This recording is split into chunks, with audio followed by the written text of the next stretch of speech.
गरि स मा गरि स म गरि स गरि स रि स सा। कृष्ण की महिमा है, गीता की गरिमा है, ग्रंथों का ग्रंथ ये महान है। देवराज सेव्यमान पावनांग्रि पंकजम् ओंकार ह्रींकार श्रींकार ऐंकार मंत्र बीजाक्षरं ಮಂಜುನಾಥೇಶ್ವರ। ಕೊಯಮತ್ತೂರಿನಲ್ಲಿರುವ ಇಶಾ ಫೌಂಡೇಶನ್ನಲ್ಲಿ ನಡೆದ ಶಿವರಾತ್ರಿ ಕಾರ್ಯಕ್ರಮದಲ್ಲಿ ಸದ್ಗುರು ಜಗ್ಗಿ ವಾಸುದೇವ್ ಅವರ ಮುಂದೆ ಹಾಡಿ ಲಕ್ಷಾಂತರ ಮಂದಿಯನ್ನು ಮಂತ್ರಮುಗ್ಧಗೊಳಿಸಿದ ಜರ್ಮನ್ ಹುಡುಗಿಯನ್ನ ನೀವು ಗಮನಿಸಿರಬಹುದು. ಹಾಗೆ ಗಮನಿಸಿದ್ರೆ ಆಕೆ ಕಣ್ಣುಗಳಿಲ್ಲದ ಒಬ್ಬ ಅಂಧ ಬಾಲಕಿ ಅಂತ ಕೂಡ ಗೊತ್ತಾಗಿರುತ್ತೆ. ಆದರೆ ಅವಳ ಧ್ವನಿಗೆ ನಮ್ಮೆಲ್ಲರ ಅಂತರಂಗವನ್ನ ಸ್ಪರ್ಶಿಸುವಂತಹ ಅದಮ್ಯವಾದಂತಹ ಶಕ್ತಿ ಇದೆ.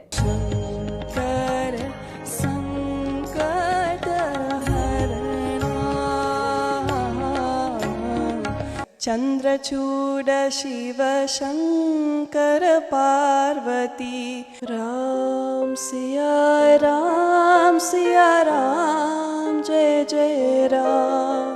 ಭಕ್ತಿಗೀತೆಗಳು, ಭಜನ್ಗಳು, ಶಂಕರಾಚಾರ್ಯರ ನಿರ್ಮಾಣ ಶತಕಂ ಇವುಗಳನ್ನ ಆಕೆ ಹಾಡ್ತಾ ಇದ್ರೆ ಅಲ್ಲಿದ್ದ ಎಲ್ಲರ ಕಣ್ಣು ತೇವವಾಗತ್ತೆ.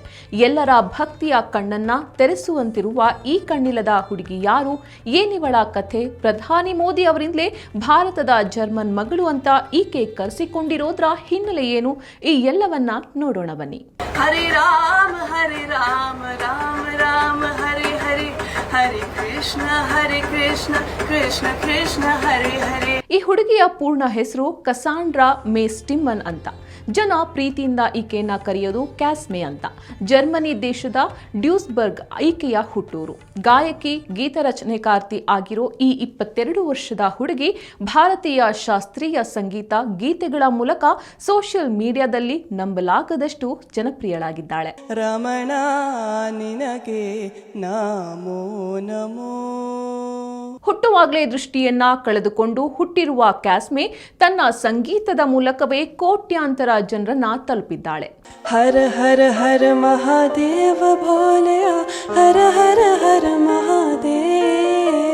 ಓಂ ತತ್ಪುರುಷಾಯ ವಿದ್ಮಹೇ ಮಹಾಸೇನಾಯ ಧೀಮಹಿ ಪಪ್ಪ ಮಗರಿ ಸ ಮಗರಿ ಸ ಮಗರಿ ಸ ಗರಿ ಸ ರಿ ಸ ಸ. ಯುರೋಪ್ ಮತ್ತು ಭಾರತದಲ್ಲಿ ಸಾವಿರಾರು ಮಂದಿಯನ್ನು ತನ್ನ ಮಧುರ ಧ್ವನಿಯಿಂದ ಮೋಡಿ ಮಾಡಿದ್ದಾಳೆ. ಈಕೆ ಕನ್ನಡದ ಭಕ್ತಿಗೀತೆಗಳನ್ನು ಹಾಡಿದ್ದಾಳೆ. ಕನ್ನಡ, ಸಂಸ್ಕೃತ, ಹಿಂದಿ, ಮಲಯಾಳಂ, ತಮಿಳು, ಅಸ್ಸಾಮಿ, ಬೆಂಗಾಲಿ, ಮರಾಠಿ ಮತ್ತು ಉರ್ದು ಸೇರಿದಂತೆ ಹಲವಾರು ಭಾರತೀಯ ಭಾಷೆಗಳಲ್ಲಿ ಹಾಡೋಕೆ ಈಕೆಗೆ ಬರುತ್ತೆ. ಪಪ್ಪ ಮಗರಿ ಸ ಮಗರಿ ಸ ಮಗರಿ ಸ ಗರಿ ಸ ರಿ ಸ ಸ. ಸಂಸ್ಕೃತ ಪದಗಳನ್ನು ಯಾವುದೇ ಉಚ್ಚಾರ ದೋಷವಿಲ್ಲದೆ ನಿರರ್ಗಳವಾಗಿ ಮತ್ತು ಅಷ್ಟೇ ಮಧುರವಾಗಿ ಹಾಡಬಲ್ಲಳು.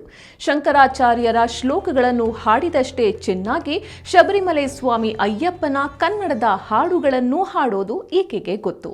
ಓಂ ಏಕದಂತಾಯ ವಿದ್ಮಹೇ ವಕ್ರತುಂಡಾಯ ಧೀಮಹಿ ತನ್ನೋ ದಂತೆ ಪ್ರಚೋದಯಾತ್. ಕೊಯಮತ್ತೂರಿನಲ್ಲಿ ನಡೆದ ಶಿವರಾತ್ರಿ ಕಾರ್ಯಕ್ರಮದಲ್ಲಿ ಭಾಗಿಯಾಗುವ ಮುನ್ನ ಕ್ಯಾಸ್ಮೆ ಅವರು ಇದಕ್ಕೂ ಮುನ್ನ ಭಾರತಕ್ಕೆ ಹಾಗೂ ಈಶಾ ಯೋಗ ಕೇಂದ್ರಕ್ಕೆ ಭೇಟಿಯನ್ನ ನೀಡಿದ್ರು. 2 ವರ್ಷಗಳ ಹಿಂದೆ ತಮಿಳುನಾಡಿನ ವೆಲ್ಲಿಯಂಗಿರಿ ಪರ್ವತಗಳ ತಪ್ಪಲಿನಲ್ಲಿ ಇರುವ ಈಶಾ ಯೋಗ ಕೇಂದ್ರದಲ್ಲಿ ನಡೆದಿದ್ದ ಒಂದು ರಿಟ್ರೀಟ್ ಕಾರ್ಯಕ್ರಮದಲ್ಲಿ ಭಾಗವಹಿಸಿದ ಕ್ಯಾಸ್ಮೆ ಸದ್ಗುರುವನ್ನ ಆಗ ಮೊದಲ ಬಾರಿಗೆ ಭೇಟಿಯಾಗಿ ಹಾಡಿದ್ರು.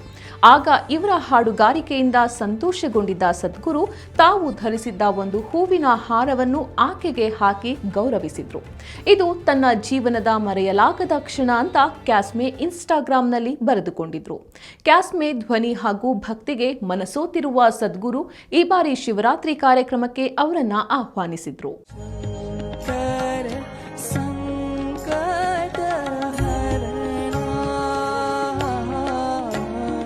ಕ್ಯಾಸ್ಮೆ ಅವರು ತಮ್ಮ ಹಾಡುಗಾರಿಕೆಯಿಂದ ಪ್ರಧಾನಿ ನರೇಂದ್ರ ಮೋದಿ ಅವರ ಮನಸ್ಸನ್ನು ಗೆದ್ದುಕೊಂಡಿದ್ದಾರೆ. 2023ರಲ್ಲಿ ತಾವು ನೀಡಿದ ಮನ್ ಕಿ ಬಾತ್ ರೇಡಿಯೋ ಕಾರ್ಯಕ್ರಮದಲ್ಲಿ ಪ್ರಧಾನಿ ನರೇಂದ್ರ ಮೋದಿ ಅವರು ಈ ಜರ್ಮನ್ ಹಾಡುಗಾರ್ತಿಯನ್ನ ಮನಸ್ಫೂರ್ತಿಯಾಗಿ ಶ್ಲಾಘಿಸಿದ್ರು. इससे सुनकर आप भी हैरान हो गए ना, कितनी मधुर आवाज है और हर शब्द में जो भाव झलकते हैं, ईश्वर के प्रति उनका लगाव हम अनुभव कर सकते हैं. 21 ವರ್ಷದ ಕ್ಯಾಸ್ಮೆ ಇನ್ಸ್ಟಾಗ್ರಾಂನಲ್ಲಿ ಸಾಕಷ್ಟು ಜನಪ್ರಿಯರಾಗಿದ್ದಾರೆ. ಜರ್ಮನಿಯ ನಿವಾಸಿಯಾದ ಕ್ಯಾಸ್ಮೆ ಭಾರತಕ್ಕೆ ಎಂದಿಗೂ ಬಂದಿಲ್ಲ, ಭಾರತವನ್ನ ನೋಡಿಲ್ಲ. ಆದರೆ ಆಕೆ ಭಾರತೀಯ ಸಂಗೀತದ ಅಭಿಮಾನಿ ಮತ್ತು ಭಾರತೀಯ ಭಕ್ತಿ ಸಂಗೀತದಲ್ಲಿ ಆಕೆ ಮಾಡ್ತಾ ಇರುವ ಸಾಧನೆ ತುಂಬಾ ಸ್ಫೂರ್ತಿದಾಯಕವಾದದ್ದು ಅಂತ ಮೆಚ್ಚಿಕೊಂಡಿದ್ರು. ಭಾರತೀಯ ಸಂಸ್ಕೃತಿ ಮತ್ತು ಸಂಗೀತ ಇಂದು ಜಾಗತಿಕವಾಗಿ ವಿಸ್ತಾರಗೊಳ್ತಾ ಇದೆ. ಹೆಚ್ಚು ಹೆಚ್ಚು ಯುವ ಜನತೆ ಇದರ ಕಡೆಗೆ ಆಕರ್ಷಿತರಾಗ್ತಿದ್ದಾರೆ ಅಂತ ಪ್ರಧಾನಿ ಮೋದಿ ಹೇಳಿದ್ರು. ನಂತರದ ವರ್ಷ ಭಾರತಕ್ಕೆ ಬಂದ ಕ್ಯಾಸ್ಮೆ ಪ್ರಧಾನಿ ಮೋದಿಯವರನ್ನ ಭೇಟಿ ಮಾಡಿದ್ರು. ಪಲ್ಲಾಡಂ ನಗರಕ್ಕೆ ಭೇಟಿ ನೀಡಿ ಪ್ರಧಾನಿಯವರನ್ನ ಕ್ಯಾಸ್ಮೆ ಭೇಟಿ ಮಾಡಿ ಮಾತನಾಡಿದ್ರು. ಭೇಟಿಯ ನಂತರ ಪಿಎಂ ಮೋದಿ ಈ ಬಗ್ಗೆ ಟ್ವೀಟ್ ಕೂಡ ಮಾಡಿದ್ರು. ನಮ್ಮ ಮಾತುಕತೆಯಲ್ಲಿ ನನಗೆ ಗೊತ್ತಾಗಿದ್ದು ಏನಂದ್ರೆ ಭಾರತದ ಮೇಲಿನ ಕ್ಯಾಸ್ಮೆ ಅವರ ಪ್ರೀತಿ ಅದ್ಭುತವಾದದ್ದು. ಆಕೆ ಮುಂದಿನ ಪ್ರಯತ್ನಗಳಿಗೆ ಶುಭಾಶಯಗಳು ಅಂತ ಹೇಳಿದ್ರು. ಇಂಡಿಯಾಸ್ ಜರ್ಮನ್ ಡಾಟರ್ ಅಂತ ಹೃದಯ ತುಂಬಿ ಆಕೆಯನ್ನ ಕರೆದಿದ್ರು ಮೋದಿ. 2024ರಲ್ಲಿ ಅಯೋಧ್ಯೆಯ ರಾಮ ಮಂದಿರದಲ್ಲಿ ಶ್ರೀರಾಮಮೂರ್ತಿಯ ಪ್ರಾಣ ಪ್ರತಿಷ್ಠೆ ನಡೆದಾಗ ಈಕೆ ರಾಮಾಯಂಗೆ ಎಂಬ ಭಕ್ತಿಗೀತೆಯನ್ನ ಹಾಡಿ ಸೋಷಿಯಲ್ ಮೀಡಿಯಾದಲ್ಲಿ ಅಪ್ಲೋಡ್ ಮಾಡಿ ಕೋಟ್ಯಾಂತರ ರಾಮ ಭಕ್ತರ ಮನಸೂರೆಗೊಳಿಸಿದ್ರು.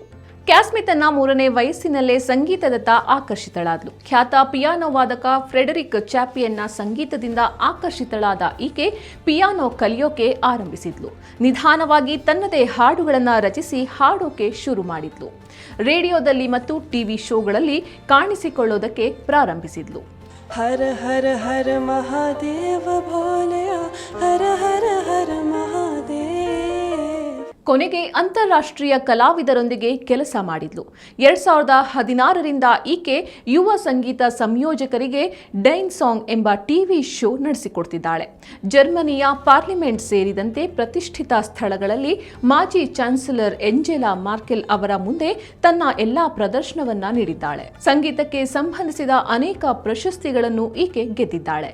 ಅಂದಹಾಗೆ ಕ್ಯಾಸ್ಮೆ ಅವರು ರಿಷಬ್ ಶೆಟ್ಟಿ ನಿರ್ದೇಶನದ ಸೂಪರ್ ಹಿಟ್ ಚಿತ್ರ ಕಾಂತಾರದ ವರಾಹ ರೂಪಂ ಹಾಡನ್ನು 2022ರ ನವೆಂಬರ್ನಲ್ಲಿ ಹಾಡಿ ಕನ್ನಡಿಗರನ್ನ ಖುಷಿಪಡಿಸಿದ್ರು. ಸಾವಿರ ದೇವತಾ ಮಾನ ಸಂಪ್ರೀತ ಪೀಡುತ್ತ ನಿಂದೆವು ಆರಾಧಿಸುತ್ತ. ಕನ್ನಡ ಹಾಡನ್ನು ಹಾಡಿ ಅಂತ ತುಂಬಾ ಜನ ಮೆಸೇಜ್ ಮಾಡ್ತಾ ಇದ್ದಾರೆ. ಈಗ ಆ ಸಮಯ ಬಂದಿದೆ ಅಂತ ಕ್ಯಾಸ್ಮೆ ಸೋಷಿಯಲ್ ಮೀಡಿಯಾದಲ್ಲಿ ಬರೆದುಕೊಂಡಿದ್ರು. ಇದನ್ನ ರಿಷಬ್ ಶೆಟ್ಟಿ ಹಂಚಿಕೊಂಡು ಧನ್ಯವಾದ ತಿಳಿಸಿದ್ರು. ಭಕ್ತಿಗೀತೆ ಹಾಗೂ ಮಂತ್ರಗಳನ್ನು ಈಕೆ ಹಾಡೋದು ಮಾತ್ರವಲ್ಲ, ಅವುಗಳ ಅರ್ಥವನ್ನು ತಿಳಿದು ಅವುಗಳ ಭಾವಕ್ಕೆ ತಕ್ಕಂತೆ ಹಾಡ್ತಾಳೆ ಅಂದ್ರೆ ನಿಮಗೆ ಆಶ್ಚರ್ಯವಾಗಬಹುದು. ಭಾರತೀಯ ಸನಾತನ ಸಂಪ್ರದಾಯವನ್ನು ಆಕೆ ತಿಳಿದುಕೊಂಡಿರೋದು, ಅದನ್ನು ಆಚರಿಸ್ತಾ ಇರೋದೇ ವಿಶೇಷ. ಒಮ್ಮೆ ಆಕೆಯ ಅಜ್ಜಿ ತುಂಬಾ ಗಂಭೀರವಾದ ಆರೋಗ್ಯ ಸಮಸ್ಯೆಯಿಂದ ನರಳ್ತಾ ಇದ್ರಂತೆ. ಆಗ ಕ್ಯಾಸ್ಮೆ ರುದ್ರ ಗಾಯತ್ರಿ ಮಂತ್ರವನ್ನ 6 ವಾರಗಳ ಕಾಲ ಜಪಿಸಿದ್ಲಂತೆ. ಸೋಜಿಗ ಅನ್ನೋ ಹಾಗೆ ಆಕೆಯ ಅಜ್ಜಿ ಬಲು ಬೇಗ ಗುಣಮುಖ ಆದ್ರಂತೆ. ಈ ವಿಚಾರವನ್ನ ಕ್ಯಾಸ್ಮೆ ಒಂದು ಸಂದರ್ಶನದಲ್ಲಿ ಮುಗ್ಧವಾಗಿ ಹಾಗೂ ಪ್ರಾಮಾಣಿಕವಾಗಿ ಹೇಳಿಕೊಂಡಿದ್ದಾರೆ. ಓಂ ಏಕದಂತಾಯ ವಿದ್ಮಹೇ ವಕ್ರತುಂಡಾಯ ಧೀಮಹಿ ತನ್ನೋ ದಂತೆ ಪ್ರಚೋದಯಾತ್. ಹೀಗೆ ಕ್ಯಾಸ್ಮೆ ಅನ್ನೋ ಜರ್ಮನ್ ಹುಡುಗಿ ಸಂಗೀತದ ಮೂಲಕ ಭಾರತೀಯಳೇ ಆಗಿಬಿಟ್ಟಿರೋದು ಒಂದು ಅಚ್ಚರಿಯೇ ಸರಿ. ಆಕೆಗೆ ನಿಮ್ಮಿಂದಲೂ ಒಂದು ದೊಡ್ಡ ಚಪ್ಪಾಳೆ ಇರಲಿ. ಇಂಥ ಮತ್ತಷ್ಟು ವೈವಿಧ್ಯಮಯ ಉಪಯುಕ್ತ ಸುದ್ದಿಗಳಿಗಾಗಿ ವಿಶ್ವವಾಣಿ ಟಿವಿ ಸ್ಪೆಷಲ್ ಯೂಟ್ಯೂಬ್ ಚಾನೆಲ್ನ ಸಬ್ಸ್ಕ್ರೈಬ್ ಮಾಡಿ.